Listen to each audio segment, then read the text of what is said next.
Hey, Kelly, how are you? Alex, I'm doing great, man. I got all my stuff plugged in, my tech's working well, my keyboard and mouse and everything is functioning as it should. Good, me too. Me too. Good. With some duct tape and some twine, I'm good. We have shirts. Yeah. If anyone out there is interested in a shirt, drop us a line. This logo right here on it. They look nice. They're high quality. Why don't you tell them the email address? Oh, it's not not@dirtnapcity.com. If you want a shirt, drop us a line. If you really want a shirt, be our Patreon supporter. Then you're definitely going to get a shirt. And if you want one and you don't want to be a Patreon supporter, then just convince us via email that why you should get a shirt. We need 500 words on why you don't want to be a Patreon And we can tell if it was AI written. So don't do that. You write it yourself. Old school. I don't know. I'd kind of like to see an AI version, 500 words of why they shouldn't be a Patreon subscriber. That might be funnier. Yeah. Okay. All right. We'll take either. But anyways, if you want a shirt, ask us. Yeah. And we'll see Not what happens. at dirtnapcity.com. Yeah. I want to talk about something we usually reserve dead ends for, talking about things that aren't around anymore. They used to exist, but they're no longer here or not as popular. And this is something that kind of, it's the closest thing you can get to time travel these days. Let me ask you this way. Did you ever have a banana candy? You ever have a candy like a Laffy Taffy or maybe an hour later? Yeah. Maybe a banana jelly bean or a Runt. You ever have a Runt? Oh, very few. I know I'm familiar with them. It's not a candy I have had much of or have much experience with, but I remember they're very hard. Like the kind of thing, they're like as hard as a Lego brick. So if you stepped on it with a bare foot, it would hurt. Sure. And you kind of suck on it, right? I suppose. When you picture banana candy, though, right? You can picture what that tastes like, right? Yeah. Actually, I don't know where it was, but somewhere in Houston, I used to get banana milkshakes. And there was a milkshake, and it tasted like banana, and I always liked that. What I'm getting at is banana candies don't actually taste like bananas, do they? They're kind of synthetic tasting, now that I think about it. I wonder why Jolly Rancher doesn't have a banana flavor. No, they're not synthetic at all. They have a really robust flavor to them that tastes, and then a real banana is kind of a very mild version of that stronger banana flavor. Okay. It's kind of like a coconut suntan spray. Sunscreen smells more like coconut than real coconuts. Is that what you're saying? Maybe, probably. Okay. But in fact, those candies taste better than a real banana. Like I said, a real banana is kind of really almost a real banana doesn't taste like you hope it tastes. It's always a little disappointing. I don't know where you get your bananas. No. Huh. Hold on. All right. But banana candy tastes better than real bananas. My point is, I'll take your word for it.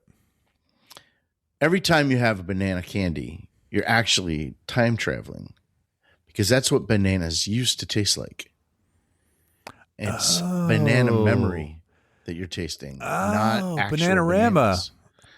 Yeah, you're talking about like the Bananarama complex theory, right? Nope. I'm not. I don't even know what you're talking about. Bananarama? No, I know that. What is a Bananarama complex theory? It has to do with the fact that, everything is stuck in the 80s. No. I can't explain it right now. It takes way too long, but just Google it. That's not what I'm talking about at all. Okay. Sorry. What I'm trying to say is banana candy, the flavor of banana candy, is what bananas actually used to taste like. But they don't taste like that anymore. And if you run into an old person that was around and remember eating bananas before the 1950s, that's actually what bananas used to taste like. But they don't taste like that anymore. And I'm going to tell you why. I think they say the same thing about tomatoes. Well, I don't know of any tomato candy. So they probably don't. No, but I'm saying that tomatoes are much blander tasting today than they were 50 to 100 years ago. It has to do with the way they're grown. Okay, but what I'm saying to you, Kelly Shores, at this moment in time, is that banana candy, which there is no tomato analog of, right? Banana candy tastes like bananas used to. Okay. And if so you when I eat a banana candy, it's like I'm eating a banana from the 30s or the 1800s? Pre-1950. Oh. Exactly. I'm not saying they don't taste like they used to. I'm saying they taste like the candy. The candies taste like they used to. And the candy is trapped in time. I guess you could say it that way. This is probably a good time, though, to tell you that I've been allergic to bananas for the last 20 years. I haven't had a banana in 20 years. Okay. But they've improved. They've improved. No, they have not. I 100% know that they have not improved because I've been studying this about bananas, and I know that they haven't changed. You have a lot of spare time on your hands. Did you know you got a grant? Other than me, Americans love bananas. That it's the most popular fruit in the country. And Americans eat an average of 27 pounds per person. That's about 80 bananas per year per person. And I'm not eating any, so someone's eating 81. So wait, 27 pounds is 80 bananas. Someone's eating 160 bananas. If I eat a banana every other day, and it's 160 days, 365, 180 days. So I eat 180 bananas. That's like 50 pounds of bananas. Yeah.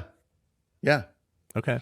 But the version that people are eating now, and when I say version, I'm talking about something called a cultivar. It means they're the same species, but the cultivars have all the like flavor properties that we're cared about. The flavor that we eat now is called the Cavendish. Cavendish. Oh, these are like apples. Is that like Granny Smith in terms of apples? So there's a lot more variety with apples than there are bananas. Bananas have very little variety, and that's because of what I'm about to tell you. Cavendishes are just okay. They're a little bland. I remember I used to love bananas when I could eat them, but I always loved them better in something, in a smoothie, in a banana split, they had a nice texture. Bananas Foster, when you have something else to kind of kick up the taste. But eating a banana as a snack leaves you wanting a little flavor, just a little bland. Yeah, agreed. But the Cavendish are the long curved ones, and they're hardy enough to ship all over the world. Okay. But before the 1950s, there was another cultivar that everybody ate. And this cultivar was called Gros Michel. Gros Michele. It's French for Big Mike. Okay. Or Big Mike. All right. Right? Big Mike. So we'll call him Big Mike. And Big Mike bananas. Big Mike was richer, creamier, and had more intense banana flavor than the Cavendish do. And if you ate them side by side, you wouldn't believe what you're missing out on exactly. with the Cavendish. Yeah, the key to a Big Mike is the isoamyl acetate. Isoamyl acetate is an ester. Do you remember in chemistry? You remember we took chemistry together? Yeah, like polyester, right? Nix. Miss Nix. You remember Miss Nix taught us about esters? Miss Nix. Yeah. Poor Miss Nix. Leave her alone. Yeah. Ester. And so is polyester? Is that a thing? Maybe. Yeah. Okay. That's what candy makers and perfume makers love is esters. That's what makes things smell good and taste good. Okay. And esters are the things that give things flavor and scents. They're the compounds that are made when the acid reacts with an alcohol. Okay. Okay. So that's what we're reacting to, and the isoamyl acetate in bananas is in the Big Mike was abundant, not so much in the Cavendish. So can you still get Big Mikes? Well, we'll get to that. So along comes a fungus, called Fusarium wilt, otherwise known as Panama disease. And Panama disease attacks the roots of the banana plant and basically chokes it to death. And when you have a fungus or a disease like that with plants, like when we get diseases, a lot of them are airborne, but with plants, it's soil based. Yeah. And once it gets in the soil, you're done for. And bananas are all clones. But bananas are made to be genetically identical with each other. So if one is vulnerable to the fungus, they're all vulnerable to the fungus. And there's no cure, there's no spray, there's no fix. So what people would do, what the banana growers would do, is they would just abandon the land and go to a new patch of land and try that until eventually it would get the fungus, and so on and so forth. And they just kept moving different plantations. And by the 1950s, Panama disease had devastated the Big Mike plantations all over the world. And bananas are pretty much grown in South America, tropical, Central America, right? In Hawaii? Asia, very tropical climates, sure. We'll enter the Cavendish at that point. And the Cavendish was resistant to the Panama disease, but it was bland. But here's the crazy thing. So in the 1950s, there was a big switch that all of a sudden all the bananas were different. And do you know that there was not an outcry? There was no social media back then. But I mean, now I'm still like mad when Chick-fil-A changed their fries to the pea starch. Like I'm mad about that. Oh yeah. I'm mad. Like, do you remember when Coke changed their formula? It was like a world crisis, right? Yeah. Here, I already told you, people eat 80 bananas a year. It's the most popular fruit. It's been like that for, over 100 years. Overnight, the flavor of everybody's banana changed and nobody seemed to care. Like there's a couple of newspaper articles that you can find where people mention it, but there's nobody writing letters to the editor in the newspaper. Like you can imagine if all of a sudden a fruit just changed its flavor today, overnight. Well, people would that causes a lot of divorces when your banana's flavor changes.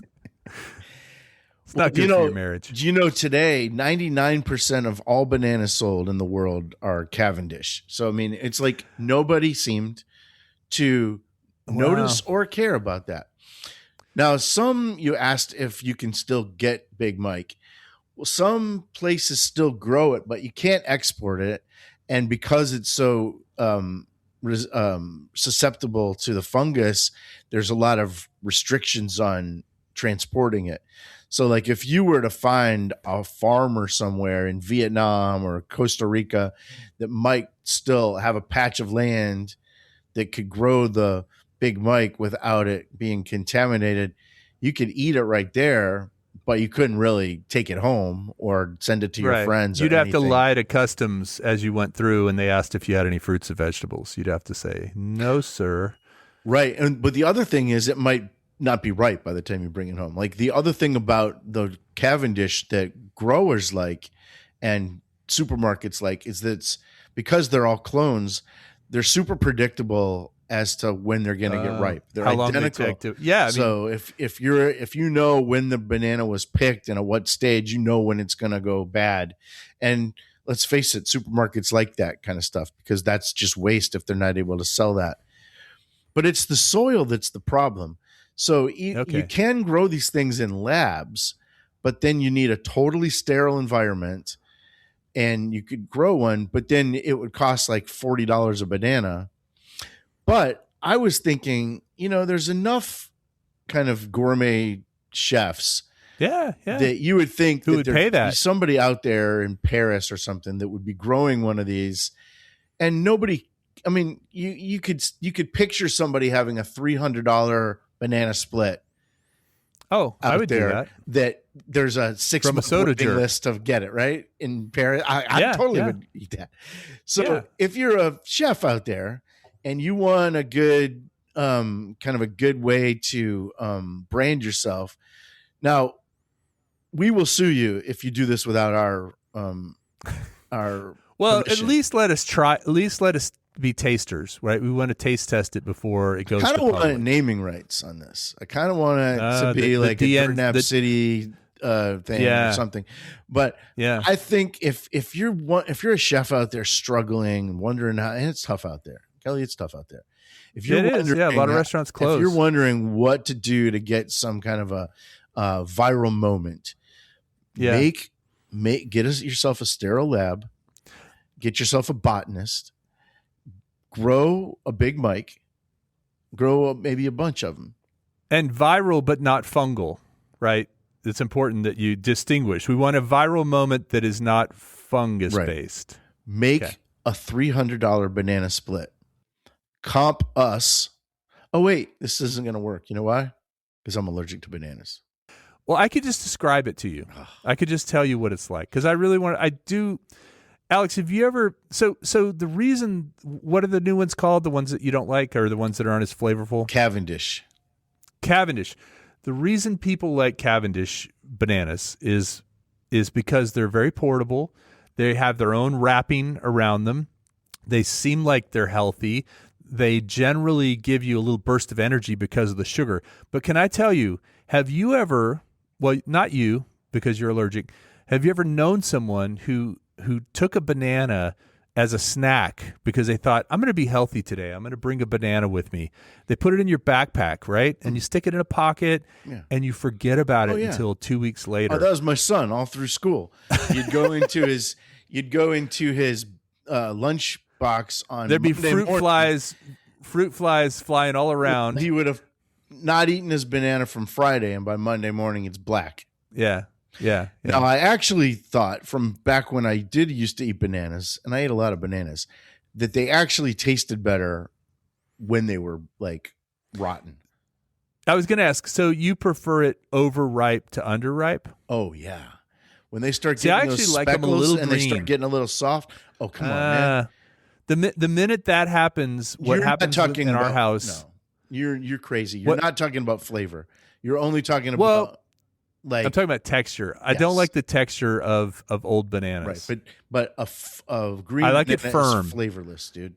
It's not like a green apple. It's actually kind of bitter. Kelly, the green banana has actually got some bitter. There's no such thing. You can go through all your candies. There's no such thing as green banana. Nobody wants a green banana. How are you arguing with me about the taste of bananas when you don't even eat bananas? This is my theory. No, here's the thing. Yes, it's a theory. No, you're living vicariously through us banana eaters, and you think you're an expert on bananas. I am. If you want to know somebody that eats a lot of bananas, it's Chris. I started being allergic to bananas when I turned around 35.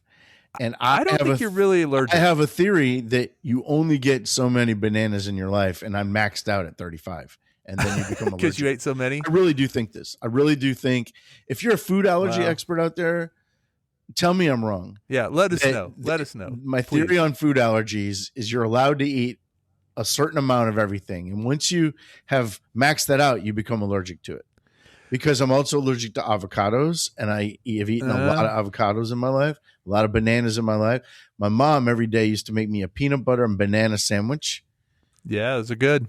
Yeah, those are good. It's Elvis's favorite. Hey, Elvis, yep. But didn't he fry them too? Didn't he used to fry those?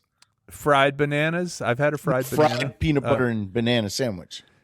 If anybody's ever been to the county fair, they've had a fried banana probably, or an opportunity to buy one. Or a frozen banana. Those are good. There's something that we haven't even talked about. The elephant in the room at this point that I want to ask you about. Plantains. Oh. Where do plantains fall in all this? Plantains are the savory cousin to bananas. I am probably still. Are you talking about my allergies or just in general? No, just in general. The only time I ever have plantains is when I've been to a Brazilian restaurant. You know those Brazilian steakhouses? And I'm not allowed to eat that's part of the dessert. And I'm not allowed to eat those. I like the plantains or steak? Plantains, because I'm still allergic to those. And I'm not and I like the chips. Like sometimes if you go to a steakhouse like Churrasco's, they'll have like they're not sweet. You know. No. Well, a little bit, but not as sweet as the soft ones. Right.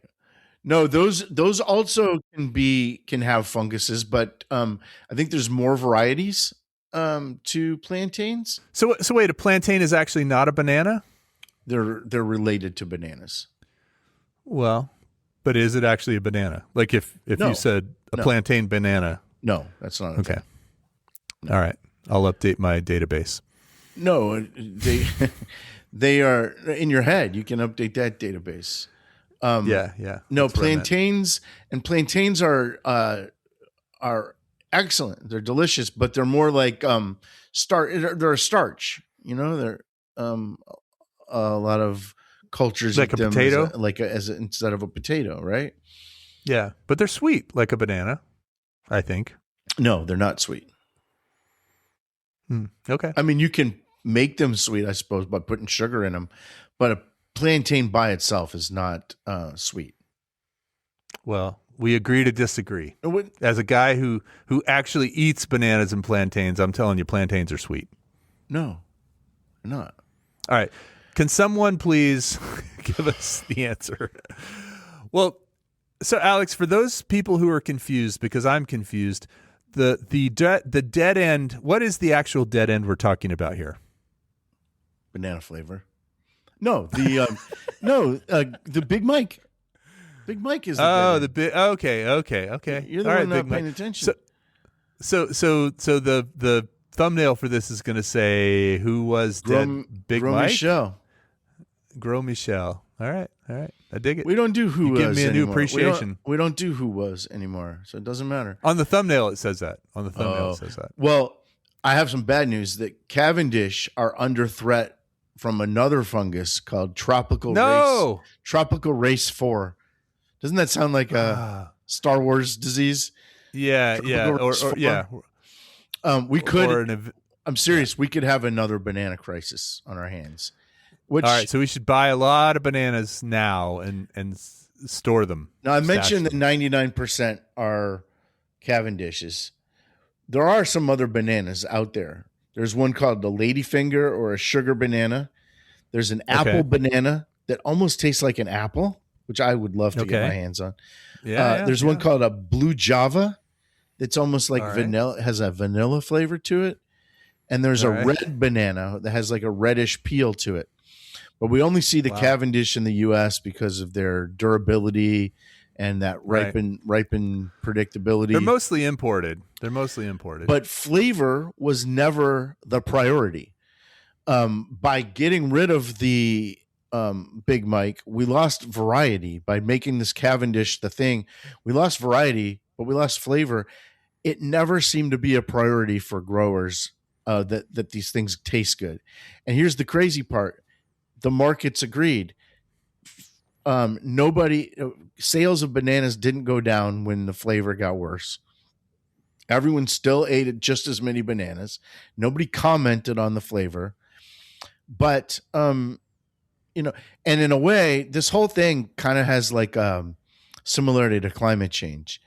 Like at the turn of the 20th century, scientists and growers, they knew something was wrong. But all they did was keep clearing the jungle, moving plantations, and thinking this is a local issue. It's not a global issue. Then by 1940, it was unavoidable, and Big Mike collapsed. So it took like 50 years from warnings to collapse. Companies ignored it, and instead of doing something like diversifying the types, they just assumed that science was going to figure it out. They said this is a tomorrow problem. And then tomorrow arrived, and bananas were terrible. We knew just enough to act, but not enough to panic, And banana companies made their decisions based on quarterly profits, but not long-term, and definitely not flavor. But like I said, it big paid banana off. lobby, right? It paid off because sales never took a hit, and everybody just kind of went about their lives eating inferior bananas. Dole, we're looking at you. Chiquita, looking at you.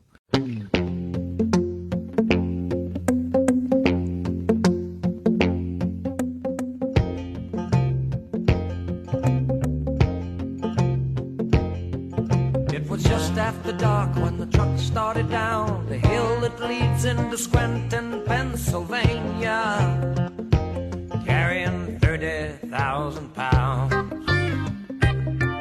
of bananas. Carrying 30,000 pounds, hit it big jump of bananas.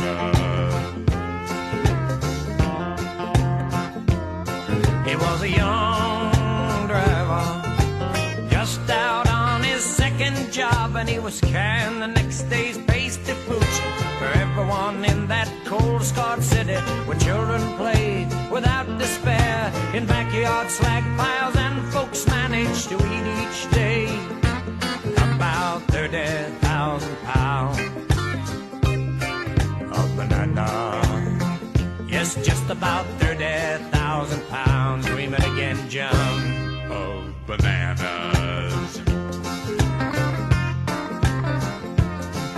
He passed a sign that he should have seen, saying shift the low gear, a $50 fine, my friend. He was thinking perhaps about the warm-breathed woman who was waiting at the journey's end. He started down the 2-mile drop, the curving road that wound from the top of the hill. He was pushing on through the shortening miles that ran down to the depot. Just a few more miles to go, then he'd go home and have her ease his long cramped day away, and the smell of 30,000 pounds of bananas. Yes, the smell of 30,000 pounds of bananas.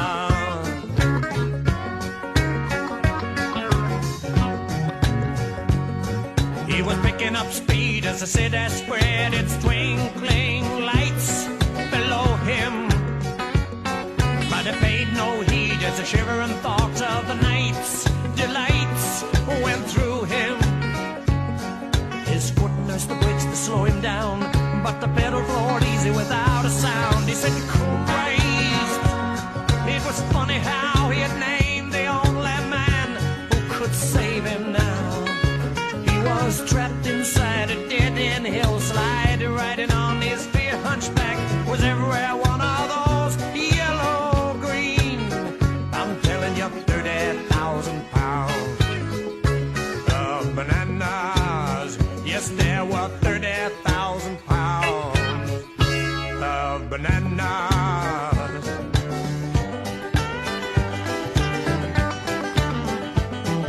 He barely made the sweeping curve that led into the steepest grade, and he missed the thankful passing bus at 90 miles an hour. And he said, God, make it a dream, as he rode his last ride down. He said, God, make it a dream, as he rode his last ride down. And he sideswiped 19 neat parked cars, clipped off 13 telephone poles, hit 2 houses, bruised 8 trees, and blew across 7 people. It was then he lost his head, not to mention an arm or two before he stopped. And he smeared for 400 yards along the hill that leads into Scranton, Pennsylvania. All those 30,000 pounds of bananas.